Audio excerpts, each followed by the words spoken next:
नमस्कार साथियों, advance study channel पर आपका बहुत बहुत स्वागत है। भरतना क्षेत्र नंबर 1 यूट्यूब चैनल तुरंत सब्सक्राइब करें और अपने मित्रों के साथ शेयर करें। साथियों, आज हम करंट जीके की छोटी सी क्लास का डेमो आपके लिए देने जा रहे हैं। इस डेमो को आप विशेष ध्यान से समझ लीजिए। अभी हमारी माइक और यूट्यूब का स्टूडियो बनकर तैयार नहीं हुआ है, इसलिए फिर भी आपके लिए डेमो लेके आया हूँ। इसमें उनका पहला क्वेश्चन आया कि में से किसी दादा साहब फाल्के अवार्ड से सम्मानित किया जाएगा। अभी ये नहीं हुआ है कि राष्ट्रीय फिल्म पुरस्कार बांटे जाएंगे, और राष्ट्रीय फिल्म पुरस्कार जब बांटे जाएंगे तो उसी में आपको यह सब कुछ पुरस्कार मिलेंगे जो आपके पास यहाँ पे अवार्डेड है। तो ये पुरस्कार किसको दिया गया, हमें ये बताना है कि निम्न से किसे दादा साहब फाल्के अवार्ड से सम्मानित किया गया।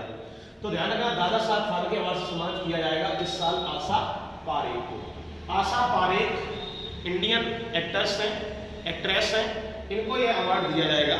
और साथियों, दादा साहब फाल्के जो पुरस्कार है, ये सबसे पहले एक व्यक्ति थे जिनका नाम दादा साहब था, उनको उपाधि इसकी मिली हुई थी। इनकी एक फिल्म थी सत्यवादी हरिश्चंद्र। सत्यवादी हरिश्चंद्र फिल्म के लिए ही इन्हें यह अवार्ड शुरू किया गया था, उन्हीं के नाम से शुरू किया गया था। इस साल यह अवार्ड दिया जाएगा, 68वें राष्ट्रीय फिल्म पुरस्कार बांटे जाएंगे, तब यह अवार्ड आपको दिया जाएगा। आशा पारेख, ध्यान रखिए। दूसरा क्वेश्चन क्या है? दूसरा क्वेश्चन है 27 सितंबर 2022 को राजा राममोहन को कौन सी पुण्यतिथि मनाई गई? तो आप बेटा ध्यान रखिए, इस साल इनकी पुण्यतिथि थी 189वीं 189वीं पुण्यतिथि राजा राममोहन राय की। इन्होंने ब्रह्म समाज की स्थापना की है 1828 में। इन्होंने सती प्रथा का अंत किया है। उनके यादगार में, उनकी मृत्यु की यादगार में पुण्यतिथि उसे ही कहते हैं, जब व्यक्ति मर जाता है तो उसकी जो यादगार होती है उसी वक्त उसी समय इसे पुण्यतिथि कहा जाता है। इस साल ये 27 सितंबर को 189वीं पुण्यतिथि मनाई गई। उसके बाद साथियों अगले प्रश्न पर आते हैं। भारत के किस राज्य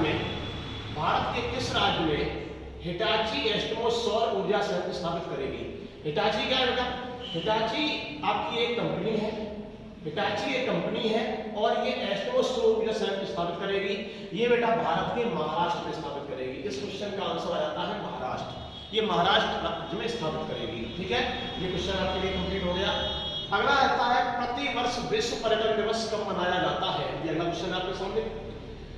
प्रति वर्ष विश्व पर्यटन दिवस, वर्ल्ड टूरिज्म डे, कब मनाया जाता है? तो इसमें आपको याद रखना पड़ेगा, ये आपका डायरेक्ट है बेटा 27 सितंबर। 27 सितंबर को प्रति वर्ष विश्व पर्यटन दिवस मनाया जाता है। ठीक है, ये क्वेश्चन आपको क्लियर कर लीजिएगा। अगला है हाल ही में किस राज्य में फ्लाई विंग उड़ान का उद्घाटन किया गया? फ्लाई विंग उड़ान का उद्घाटन किया गया हाल ही में किस स्टेट में? तो आपको यहाँ पे याद रखना पड़ेगा मणिपुर। इसका आंसर है मणिपुर। मणिपुर स्टेट में एक इंडियन एयरफोर्स द्वारा फ्लाइंग विंग उड़ान एक युद्धाभ्यास है जो हमारी इंडियन एयरफोर्स का है, उसका शुभारंभ किया गया। अगला क्वेश्चन क्या है? अगला क्वेश्चन है हाल ही में किसने लेवर कप 2022 का खिताब जीता? हाल ही में किसने लेवर कप 2022 का खिताब जीता? ध्यान रखिए, किसने लेवर कप किस खेल से संबंधित है? तो देखो लेवर कप संबंधित है बेटा बैडमिंटन से। बैडमिंटन से लेवर कप संबंधित है और लेवर कप 2022 का खिताब टीम वर्ल्ड ने जीता। इसका सही आंसर है बेटा टीम वर्ल्ड। टीम वर्ल्ड द्वारा जीता गया और टीम यूरोप को हरा के टीम वर्ल्ड में लेवर कप 2022 खिताब जीता। किस खेल से संबंधित है? बैडमिंटन से। ठीक है, ये क्वेश्चन भी आप लोग क्लियर कर दिया। अगला है निम्न में से किसके द्वारा पंडित दीनदयाल उपाध्याय जीवन दर्शन और समन्ता नामक पुस्तक का विमोचन किसके द्वारा किया गया?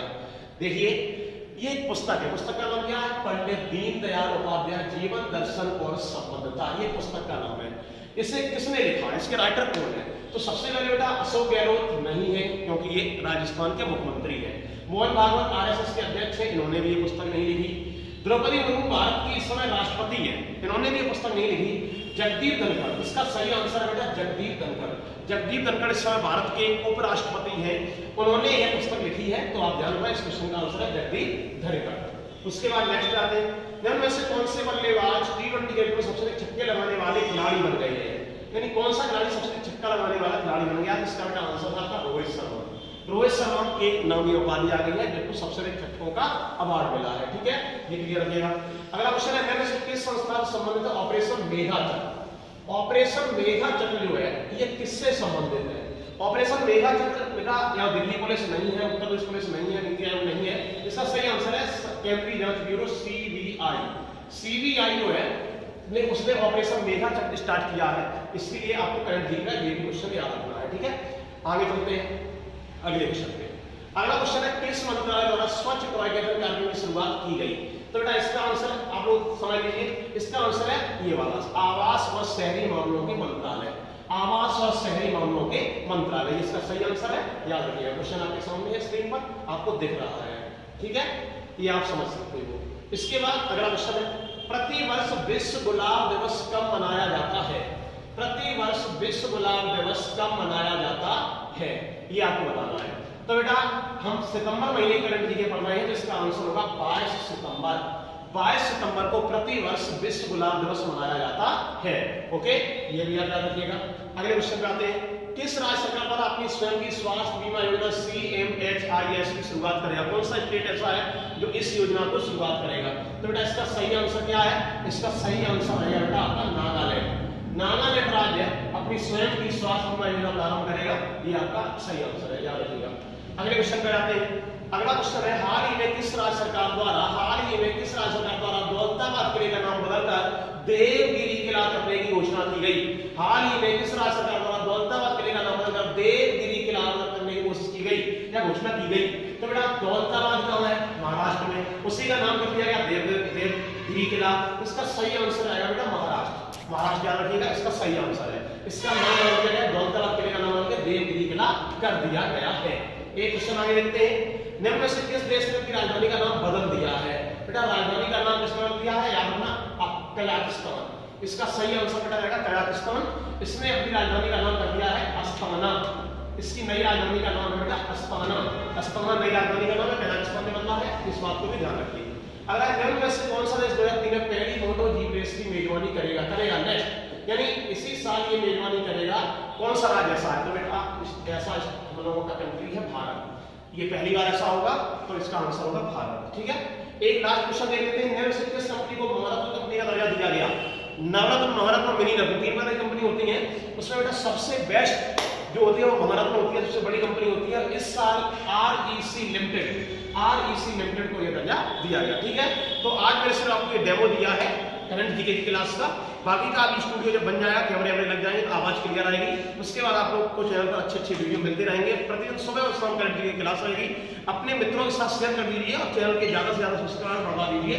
और बेहतर तैयारी करने के लिए, आपको एकदम जादू की तरह अच्छी शिक्षा प्राप्त करने के लिए एडवांस कोचिंग वर्तना भूलना मत। अब किसी कोचिंग में आपको नहीं आना है, सिर्फ एडवांस कोचिंग वर्तना में ही आना है, सबसे बेस्ट शिक्षा मिलेगी। और विशेष ध्यान, फीस लेकर ही आना, बिना फीस के यहाँ पर कोई पढ़ाई नहीं होती है। धन्यवाद, जय हिंद।